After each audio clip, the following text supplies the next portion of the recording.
오늘은 바울의 고린도 선교 이야기입니다. 우상과 철학의 도시 아덴에서의 선교 일정을 마친 바울은 이제 고린도로 이동을 하는데요. 이 고린도는 비교적 우리에게 익숙한 도시입니다. 역사적으로 고린도는 기원전 146년경에 로마에 의해서 멸망을 당했습니다. 로마에 대항하는 도시들 가운데 중심 역할을 했던 도시로서 고린도가 로마 원로원의 미움을 산 결과였습니다.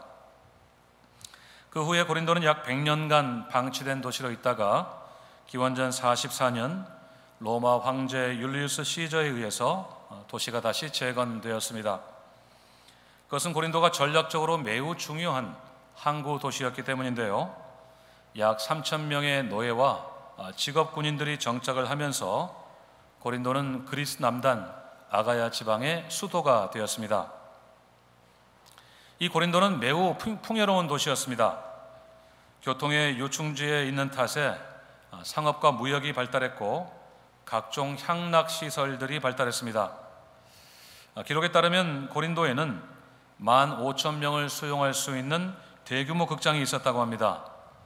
그 도시가 얼마나 세속 문화와 물질주의에 깊이 물들어 있는지를 잘 보여주는 그림입니다. 그렇게 도시가 풍요로우면 반드시 영적으로 타락하는 것은 불문율입니다. 당시 고린도에는 적어도 12개의 신전이 있었는데 그 중에 가장 악명 높은 것은 사랑의 여신 비너스 혹은 아프로디테를 섬기는 아크로코린트 신전입니다. 그것은 공식적으로 고용된 1,000명의 여사제들이 다산과 풍요를 기원하는 의식으로서 문란한 성적 행위에 동원되는 곳이었습니다. 태양의 신 아폴로 신전의 경우에는 젊은 남자들을 고용해서 신전에 오는 남녀 숭배자들의 성적인 욕구를 채워주는 일도 있었다고 합니다. 얼마나 지저분하고 부도덕한 도시입니까? 오죽했으면 성적으로 문란한 사람을 가리켜서 고린도스러운 사람이라고 하고 또 성적으로 점점 타락해가는 것을 고린도화 된다고 표현을 하겠습니까? 그야말로 고린도는 물질 만능주의와 성적인 부도덕, 종교적인 타락까지 더해져서 총체적인 죄악 도시의 전형을 보여주는 도시였습니다. 오늘 바울은 그곳 고린도에 들어갔습니다.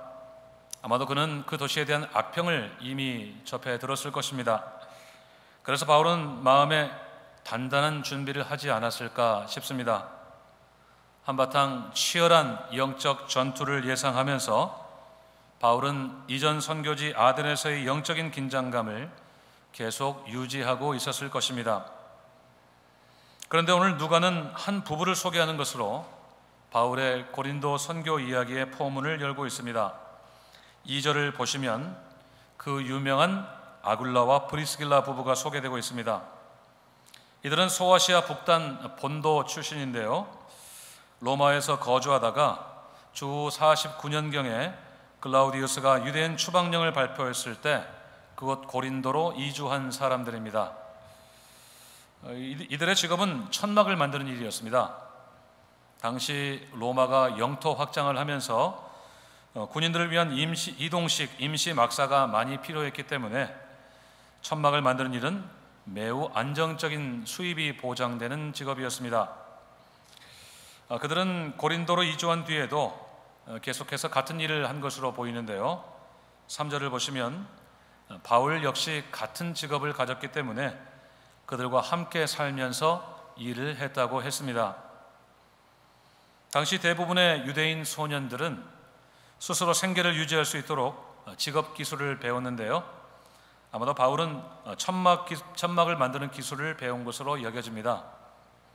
그런데 오늘날과는 다르게 고대의 기술자들은 경쟁 관계 속에서 비즈니스를 하기보다는 사업 조합을 만들어서 서로 협력하면서 일을 했다고 합니다.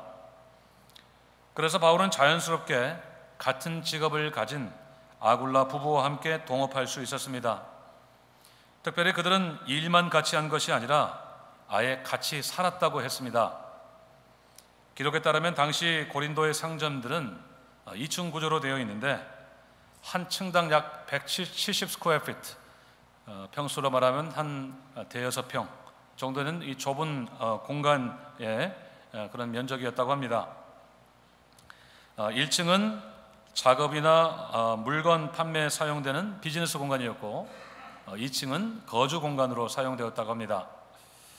그러니까 일종의 소형 주상복합 건물이었다고 할 수 있습니다. 아굴라 부부는 2층에 거주하고 바울은 작업 도구와 재료들이 있는 1층에서 숙박을 해결한 것으로 보입니다. 그런데 이들의 관계는 단순히 동업자의 관계 정도가 아니었습니다. 잘 아시는 대로 아굴라 부부는 바울에게 있어서 매우 중요한 부부였습니다. 로마서 16장 4절을 보시면 이들이 에베소에서 바울의 목숨을 지키기 위해 자신들의 생명도 내어놓았다고 할 만큼 이 아굴라 부부는 바울에게 생명의 은인이고 선교 사역의 최대 조력자요 동역자였습니다. 이들이 같이 살면서 일을 했다고 했으니까 24시간 같이 지냈다는 뜻이 됩니다. 이들 부부는 이미 로마에서부터 예수님을 믿고 섬기는 그리스도인들이었고 고린도로 이주한 뒤에 같은 직업을 가진 기술자이자 선교사였던 바울을 만나서 너무나도 기쁜 마음으로 함께 지내면서 선교 사역을 해갔던 것입니다. 이들의 하루의 일상을 한번 상상해 보십시오. 아마도 그들은 아침에 일찍 일어나면 함께 경건회를 가졌을 것입니다.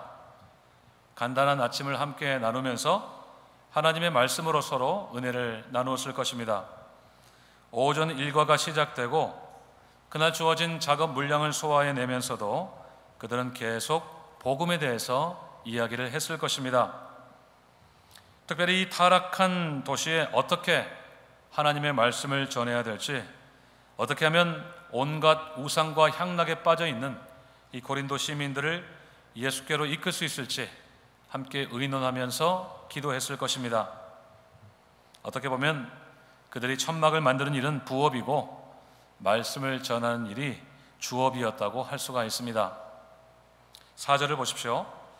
바울은 안식일마다 회당에 들어가서 거기 모인 유대인들과 헬라인들에게 복음을 가르쳤습니다. 그러니까 바울은 주중에는 천막을 만들고 주말에는 회당에 가서 복음 사역을 한 것입니다. 그렇다고 바울이 파트타임 선교사라고 보기 어려운 것은 그가 주중에 시장에서 천막을 만들면서 분명히 이방인들을 만났을 것이기 때문입니다. 가게에 찾아오는 손님들에게 바울이 어떤 일을 했겠습니까? 물건도 팔고 비즈니스 했겠지만 당연히 복음을 전했을 것입니다. 이전에 아덴에서는 날마다 장터에서 만나는 사람들과 변론을 했다면 고린도에서 바울은 아예 장터에 비즈니스를 차려놓고 손님들에게 복음을 전했던 것입니다. 그렇게 본다면 바울은 파트타임 선교사가 아니라 풀타임 선교사였던 것입니다. 사랑하는 여러분, 우리가 열심히 일해서 돈을 벌고 생계를 유지하는 목적이 무엇입니까? 그것은 오직 예수님의 복음을 위해서입니다. 우리는 살아남기 위해서 돈을 버는 것이 아니라 복음을 위해서 돈을 버는 사람이어야 합니다. 돈을 버는 목적이 나를 위한 것이 아니라 하나님 나라를 위한 것이어야 된다는 말씀입니다. 이것을 조금 다른 말로 하면 돈이 수단이 되어야 된다는 뜻입니다. 돈은 당연히 우리의 생계에 꼭 필요한 매우 중요한 자원이지만 그것 자체가 목적이 되면 안 된다는 뜻입니다. 돈은 어디까지나 하나님의 나라와 그의 의를 위해서 예수님의 복음을 위해 사용되는 수단이어야 한다는 말씀입니다. 오늘 바울을 잘 보십시오. 그가 아굴라 부부와 열심히 천막을 만들었던 것은 복음을 전하기 위해서였습니다. 사실 주말이 되면 얼마나 피곤했겠습니까? 요즘처럼 기계나 장비가 잘 발달하지 않았던 그 시대에 군인들 막사 제작에 필요한 두꺼운 천이나 가죽 같은 그런 재료들은 얼마나 무겁고 다루기가 힘들었겠습니까? 작은 소형 천막이라면 그나마 수월할 텐데 큰 천막을 주문받은 경우에는 아마도 중노동을 해야 했을 것입니다. 반복되는 노동에 바울은 분명히 피곤했을 것입니다. 하지만 그는 결코 지치지 않았을 것 같습니다. 그가 일하는 목적이 분명했기 때문입니다. 그는 살아남기 위해 일하지 않았습니다. 그에게는 예수의 복음이라는 분명한 목적이 있었습니다. 그는 그 목적을 위해서 일했기 때문에 반복적인 노동에서 오는 피곤함이 그의 복음 전도의 열정을 막을 수 없었던 것입니다. 아마도 그는 안식일이 오기만을 기다렸을 것 같습니다. 그가 땀 흘려 일하는 목적이 복음을 전하는 일이었기 때문입니다. 그래서 때로는 어깨가 빠져나갈 듯 아프고 손가락에 힘이 풀릴 만큼 중노동을 해도 바울은 분명히 행복했을 것입니다. 그 죄로 물든 도시 고린도에서 영혼들을 살리는 복음을 전할 생각에 아마도 신이 나서 일을 했을 것입니다. 요즘 같으면 아플 때 애드빌을 몇 알 털어놓고 계속 열심히 일을 했을 것 같습니다. 복음을 전할 수 있는 것이 그가 열심히 일한 데 대한 보상이었고, 그 복음을 들은 사람들이 예수 믿고 구원받는 것이 그의 수고의 열매였기 때문입니다. 사랑하는 여러분, 예수와 복음을 위해 사시기를 바랍니다. 하나님의 영광을 위해 열심히 일도 하시고 돈도 버시기를 바랍니다. 생존을 위해서만 일하지 마시고 하나님 나라를 위해서 일하시기 바랍니다. 바울처럼 살든지 죽든지 하나님께 영광 돌리는 삶을 살아가시기를 바랍니다. 고린도전서 10장 31절을 큰 소리로 읽겠습니다. 시작. 그런즉 너희가 먹든지 마시든지 무엇을 하든지 다 하나님의 영광을 위하여 하라. 아멘. 정말 아멘입니다. 이 말씀은 바울이 그곳 고린도 교인들에게 주는 권면의 말씀입니다. 바울이 어느 책에서 배워서 한 말이 아니라 실제로 살아내면서 한 말입니다. 그는 먹든지 마시든지 자든지 깨든지 일하든지 쉬든지 다 하나님의 영광을 위해서 했습니다. 고린도라는 도시에서 자신이 실제로 살아냈던 삶을 고스란히 교훈으로 주고 있는 것입니다. 우리도 바울처럼 먹든지 마시든지 하나님의 영광을 위해 하실 수 있기를 바랍니다. 생계를 위해서가 아니라 하나님의 영광을 위해서 열심히 일하시기를 바랍니다. 고객들 비위 맞춰가면서 직장 상사들 눈치 봐가면서 수고하고 땀 흘려 일한 보상을 다른 데서 찾지 마시기를 바랍니다. 오락과 쇼핑으로 보상받지 마시기를 바랍니다. 오직 하나님의 영광이 우리의 보상이 될 수 있기를 바랍니다. 나를 통해 예수님이 어떤 분이신지 온 세상에 널리 알려주는 것이 우리의 보상이고 수고의 열매가 될 수 있기를 간절히 바랍니다. 나의 수고를 통해서 예수님이 칭찬을 받으시고 하나님이 영광 받으시는 의미 있는 삶이 되시기를 주님의 이름으로 축원드립니다. 은퇴하신 성도님들도 비교적 안정적인 생활 여건이시라면 그 안에서 어떻게 하면 하나님께 영광을 돌릴지 늘 생각하시면서 그것을 실천하며 사시기를 바랍니다. 나보다 힘든 여건에 계신 분들도 돌아보고 몸과 마음이 약한 분들도 위로하고 섬기실 수 있기를 바랍니다. 그분들에게 예수님의 사랑을 전하고 실천하실 수 있기를 바랍니다. 먹든지 마시든지 무엇을 하든지 오직 하나님 나라 복음과 영광을 위해 살아가는 우리 모두가 되시기를 간절히 바랍니다. 그것이 오늘 또 우리를 살며 움직이며 존재하게 하시는 하나님의 선하신 뜻입니다. 오늘 바울은 귀한 동역자들과 함께 선교 사역을 감당하고 있습니다. 그들의 조력이 바울의 사역에 큰 힘을 보태고 있습니다. 그런데 바울의 사역에 날개를 다는 일이 있었습니다. 바울의 원조 동역자 실라와 디모데가 바울의 선교 사역에 합류한 것입니다. 5절을 보십시오. 실라와 디모데가 마게도냐로부터 내려왔다고 했습니다. 좀 더 정확하게 말하자면 그들이 베레아에서 내려온 것입니다. 그때부터 바울의 사역의 양상이 완전히 달라지게 되었습니다. 5절 하반절 말씀을 함께 읽겠습니다. 바울이부터 시작. 바울이 하나님의 말씀에 붙잡혀 유대인들에게 예수는 그리스도라 밝히 증언하니. 아멘. 두 동역자가 내려오자 바울의 사역은 더욱 파워풀해졌습니다. 바울이 하나님의 말씀에 완전히 장악되어서 유대인들에게 복음을 전하게 된 겁니다. 1차적으로 동역자들이 마게도냐에서 가져온 선교 후원금으로 인해서 바울이 더 이상 생업에 전념하지 않게 된 결과였던 것으로 보입니다. 그가 이전에 생업과 사역을 겸해했던 때보다 훨씬 더 강력한 복음 사역이 가능하게 된 것입니다. 물론 그런 경제적 여건 때문만은 아니었습니다. 바울에게 더욱 중요했던 것은 동역자들이었습니다. 바울이 자신의 생명처럼 아끼던 디모데와 예루살렘 교회에서 선지자라고 인정받을 만큼 영적인 식견이 탁월한 실라가 바울에게는 큰 힘이었던 것입니다. 잠시 후에 살펴보시겠지만 바울의 복음 사역에는 큰 난관이 있었고 그것이 바울을 몹시 힘들게 만들었는데 동역자들은 그런 난관을 극복하는 일에 큰 도움이었습니다. 오늘 본문에는 나오지 않지만 고린도전서 2장 3절에서 바울은 그때 자신의 상태를 이렇게 설명합니다. 내가 너희 가운데 거할 때 약하고 두려워하고 심히 떨었노라.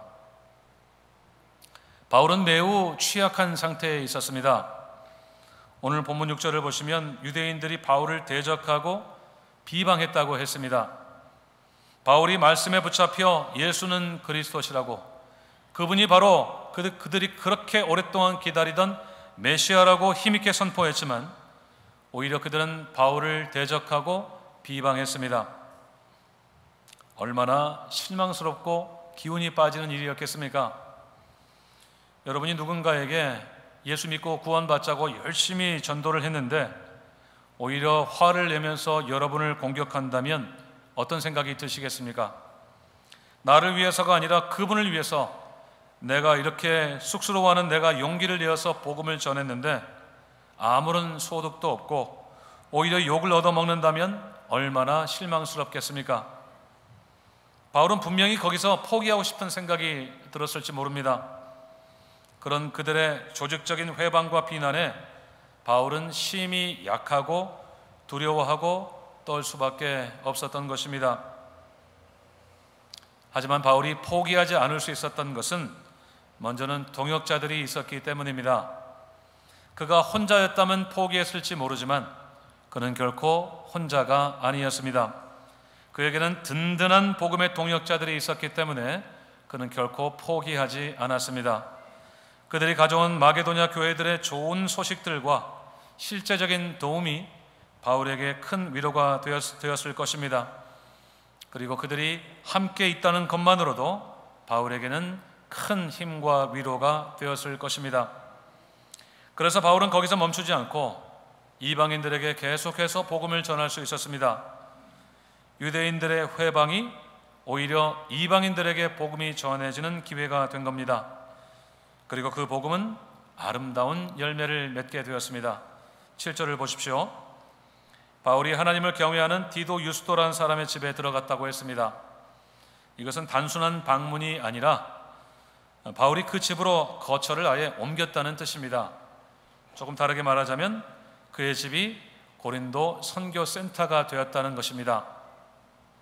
회당에서 바울은 유대인들에게 거절을 받았지만 회당 바로 옆집에 살던 이방인 디도 유스도의 집에서는 따뜻한 환영을 받고 그곳에 선교 사역의 베이스 캠프를 차리게 된 것입니다. 또 8절에서는 회당장 그리스보가 온 집과 더불어서 주를 믿었다고 했습니다. 당시 회당장은 회당에서 일어나는 종교적이고 행정적이고 정치적인 모든 일들의 책임자로서 유대인 사회에서 영향력이 있는 사람이었습니다. 대다수의 유대인들이 바울을 거절했을 때 그는 회당장으로서 바울이 전한 복음을 받아들이고 온 집안과 더불어서 주를 믿었던 것입니다. 그리고 복음의 연쇄 작용이 일어났습니다. 수많은 고린도 사람들도 믿고 세례를 받은 것입니다.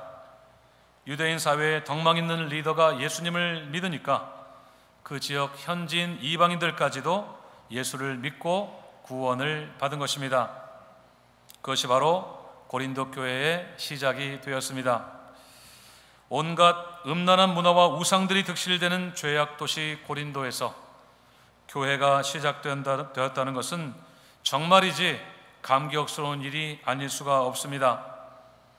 고린도는 여러모로 도저히 복음이 들어갈 수 없는 곳이었지만 동역자들의 기도와 협력에 힘입어서 바울이 그곳에 담대하게 복음을 선포했을 때 마침내 열매를 맺게 된 것입니다.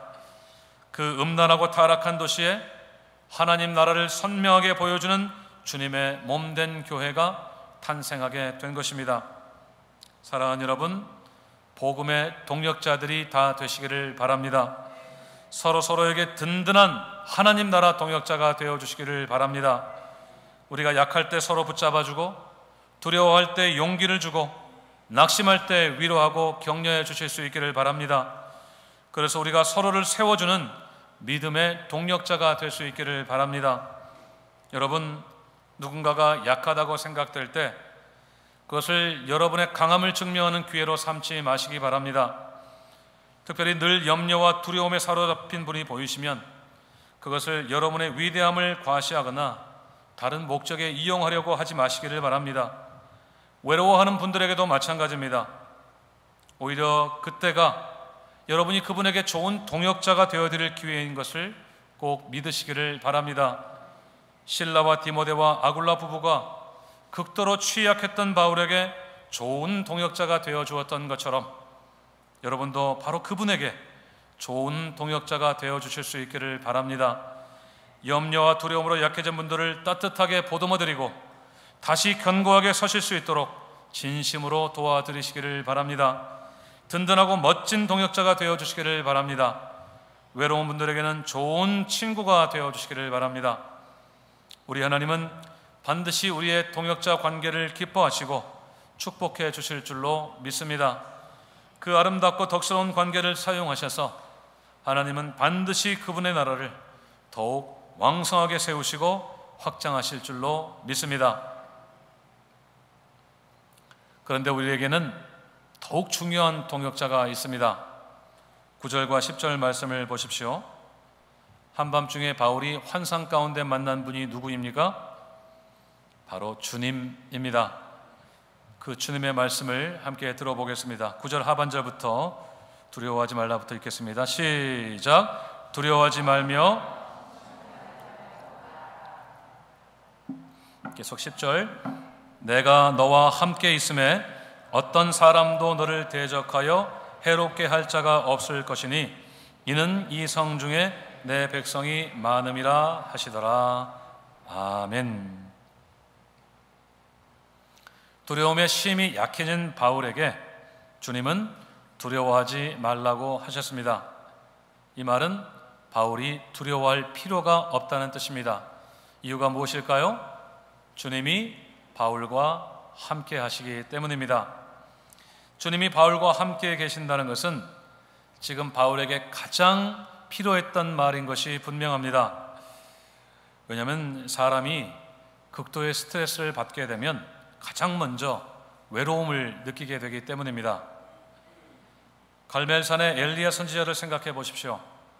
바알과 아세라 선지자 850명과의 영적인 전투에서 크게 승리한 엘리야는 머지않아서 크게 낙심합니다.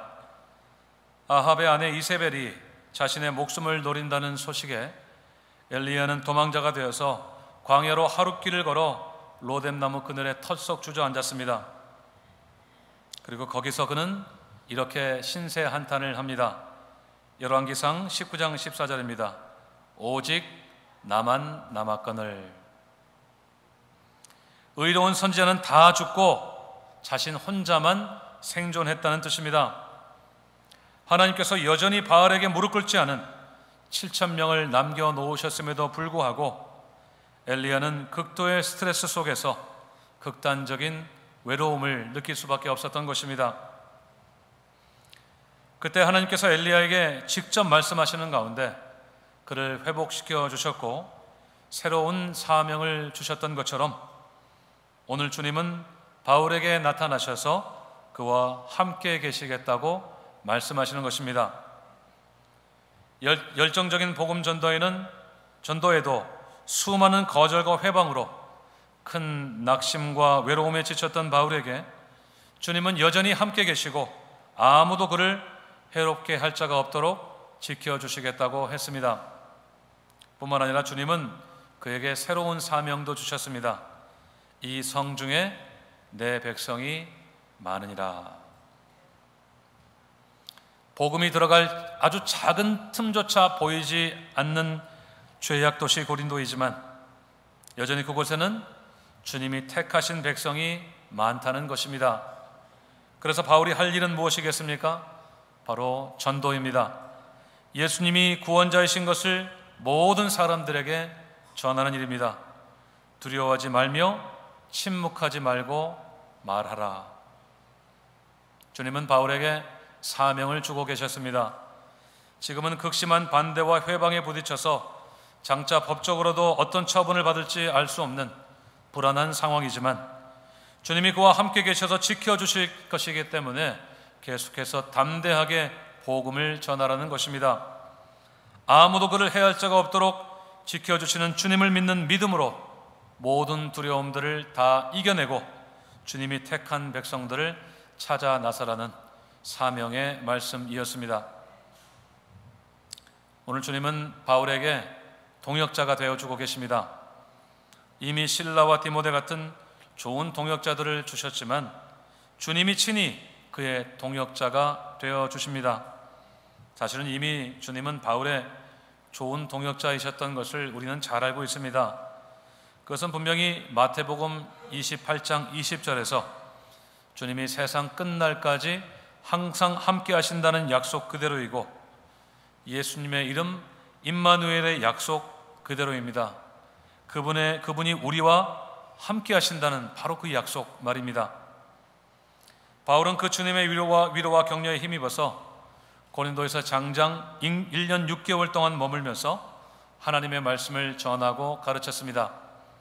그의 가장 좋은 동역자가 되시는 예수님이 함께 하시고 보호하시고 비전을 주시는 그 은혜 속에서 주님이 주신 사명을 완수할 수 있었습니다. 바울이 최고의 동역자 주님과 함께한 고린도에서의 1년 6개월은 바울이 약한 중에서도 가장 행복하게 복음을 전했던 최고의 선교 사역이었던 것입니다. 사랑하는 여러분, 오늘 또 우리 주님이 우리의 좋은 동역자가 되어주시는 것을 꼭 믿으시기를 바랍니다. 주님은 주의 길을 걸어가는 우리에게 좋은 동역자들을 보내주실 뿐만 아니라 그분 자신이 우리에게 좋은 동역자가 되어주십니다.